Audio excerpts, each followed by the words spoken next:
Merci, Monsieur le maire. La parole est à Monsieur Thierry Benoît pour le groupe Union des démocrates et indépendants et pour 10 minutes.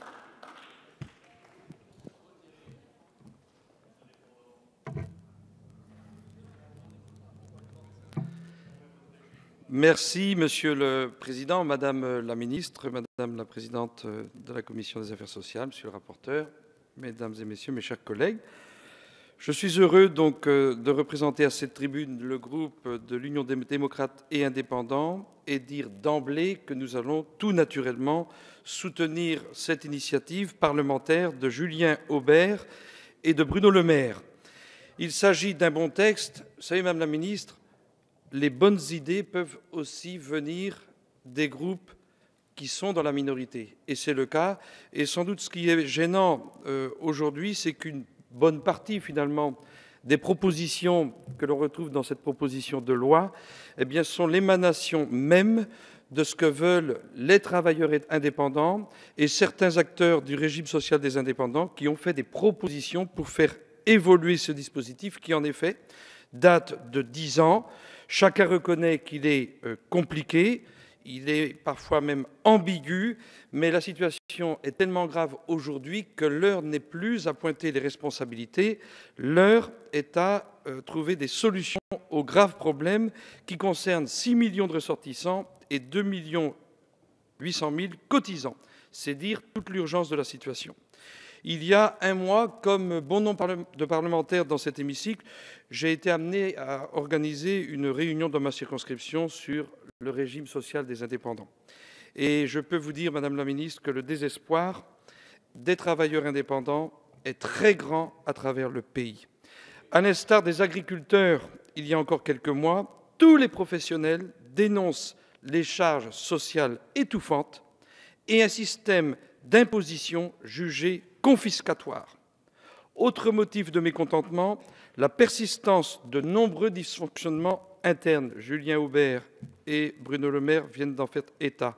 Lenteur et complexité administrative, incohérence dans le traitement des dossiers, réclamation de cotisations sans justification, multiplication des cas de contentieux. À l'échelle du territoire national, on ne peut pas passer sous silence plus de 400 suicides de travailleurs indépendants. Si, naturellement, ces chiffres doivent être appréhendés avec prudence, ils témoignent néanmoins d'une certaine réalité. Le second régime de protection sociale de France est devenu une véritable usine à gaz. Et pourtant, le problème n'est pas récent. Vous l'avez rappelé tout à l'heure, Madame la Ministre, qualifié de catastrophe industrielle par la Cour des comptes en 2012, le RSI a été l'objet de nombreux rapports pointant du doigt l'urgence des réformes. Aujourd'hui, il est grand temps d'agir sans attendre, sans tergiverser. C'est pourquoi l'UDI, je le redis, soutient cette proposition de loi où d'ailleurs beaucoup de députés centristes ont co-signé, et je cite, puisqu'ils sont ici présents à nos côtés, notre ami François Rochebloine et Yannick Favennec. Ce texte, bien construit, intègre des dispositions clairement utiles pour améliorer le fonctionnement du RSI. Je pense par exemple à la limitation des actions de recouvrement des cotisations par les huissiers de justice, au seul cas ayant donné à une décision du tribunal des affaires sociales. De même, nous sommes naturellement favorables à une généralisation des procédures de médiation préalable prévues à l'article 2.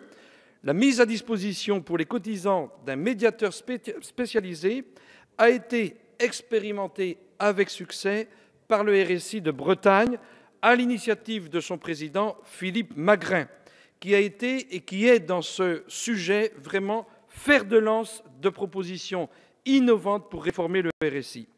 L'objectif de cette initiative était d'ailleurs précisément d'humaniser les relations entre les services du RSI et les travailleurs indépendants. C'est le rôle même dévolu aux médiateurs sociaux.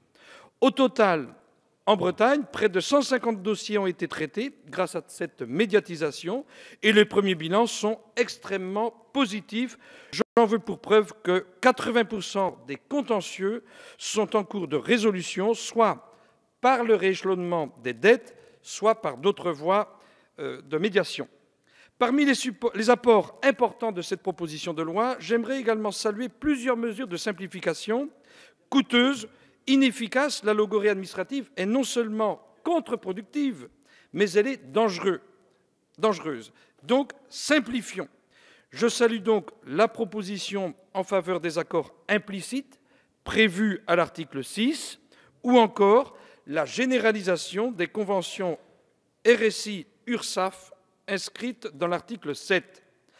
L'article 12 concrétise la mise en œuvre d'un bouclier social, en quelque sorte un plafond de cotisation au-delà duquel on ne prélève plus pour sécuriser l'activité des entrepreneurs indépendants. L'enjeu, enfin, est de faciliter l'activité de ces entrepreneurs, commerçants, artisans, professions indépendantes. C'est pourquoi je souscris tout à fait à la proposition d'étaler le versement des cotisations lorsqu'un cotisant est confronté à des problèmes importants de trésorerie. Depuis le début de cette législature, le groupe UDI s'est mobilisé à de multiples reprises pour dénoncer les dysfonctionnements du RSI et faire des propositions de réorientation du système.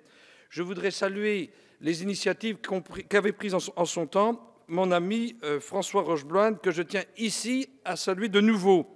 Le 10 novembre dernier, Madame la Ministre, le 10 novembre dernier, j'interrogeais le gouvernement sur les difficultés soulevées par ce régime. Mon intervention ici dans l'hémicycle lors des séances des questions au gouvernement ne se voulait pas polémique, mais visait à proposer des orientations. J'ai été profondément déçu de la réponse de Madame Pinville. Et je voudrais d'ailleurs souligner à ce moment de mon intervention la difficulté pour les indépendants eux-mêmes. Bien sûr, avec Madame Touraine, Madame la Ministre, vous représentez tout le volet, on va dire le pan social de l'activité de l'exécutif. Mais pour les indépendants, il y a aussi interrogation finalement de savoir qui traite de ce dossier. Est-ce que c'est M. Sapin sous l'angle du ministère des Finances? Est-ce M. Macron sous l'angle de l'activité économique? Est-ce Mme Pinville, secrétaire d'État au commerce? Ou est-ce que la responsabilité finalement de la réorientation du régime social des indépendants est du ressort de Mme Touraine et de Mme Rossignol? Vraisemblablement, c'est le cas, si j'en juge, à votre présence aujourd'hui. Car, en effet, Madame la Ministre, mes chers collègues, l'enjeu n'est pas de mettre en cause les responsabilités des uns et des autres, l'enjeu, c'est d'agir vite. Dans la continuité des chantiers ouverts par cette proposition de loi, d'autres moyens d'action doivent être mobilisés. Je voudrais dire, Madame la Ministre, je voudrais vous dire, pour que vous le transmettiez au Premier ministre, moi personnellement j'ai écrit au Premier ministre sur ce sujet, j'attends d'ailleurs la réponse, mais je reconnais, je ne lui ai écrit il y a à peu près un mois. Au-delà de cette proposition de loi que le groupe UDI souhaite voir voter aujourd'hui, je suis convaincu qu'aujourd'hui, les entrepreneurs indépendants sont dans la situation des agriculteurs au mois d'avril-mai. Lorsqu'on interrogeait le gouvernement en avril-mai sur la question agricole, le ministre de l'Agriculture nous répondait « Nous avons voté la loi d'avenir agricole, ne vous inquiétez pas, nous gérons la situation ». Et on a vu cet été comment la crise agricole a explosé. Aujourd'hui, les entrepreneurs indépendants sont dans cette même situation de détresse. L'UDI propose un plan d'urgence pour les travailleurs indépendants, un plan qui intègre un allègement de charges et une baisse des cotisations et des prélèvements obligatoires, à l'instar du plan d'urgence de soutien à l'élevage qui a été proposé cet été. Deuxième proposition du groupe UDI, au-delà de ce soutien, du soutien à la proposition de loi de Julien Aubert et de Bruno Le Maire, nous demandons, Madame la Ministre, l'instauration d'un moratoire sur le RSI. À titre provisoire, les cotisations sociales pourraient être versées sur un compte affecté, le temps de rendre le système de recouvrement plus simple et plus opérationnel. Troisième proposition, nous souhaitons que dans le projet de loi de finances rectificative soit intégrée une harmonisation des taux de cotisation et des assiettes de recouvrement, car les travailleurs indépendants n'y comprennent plus rien dans les modalités de recouvrement des cotisations, plusieurs assiettes et plusieurs taux. Voilà, Madame la Ministre, mes chers collègues, Le pragmatisme doit l'emporter sur toute autre considération. Notre devoir, c'est de servir les Français. Servir les Français, c'est aider les travailleurs indépendants, forces vives de nos territoires, à exercer leur métier simplement, sereinement, dignement. Cette proposition de loi va clairement dans ce sens. C'est pourquoi le groupe UDI salue l'initiative de Julien Aubert et de Bruno Le Maire. Et bien sûr, avec enthousiasme, nous voterons cette proposition de loi.